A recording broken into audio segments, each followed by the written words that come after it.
particular requirement talks about politically exposed persons.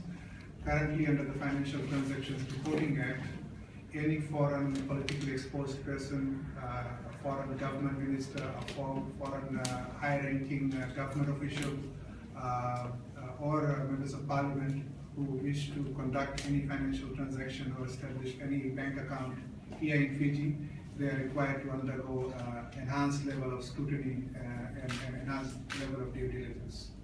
So that is practiced by FIU.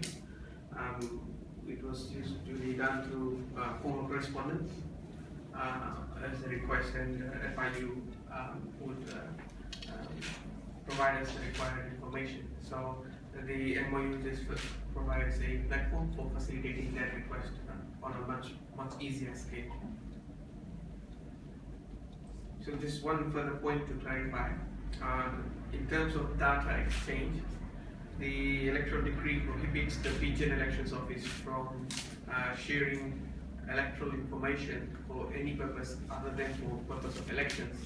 So I just wanted to assure all the voters that the voter registration details that has been gathered by the Fijian Elections Office is limited for sharing, and in this case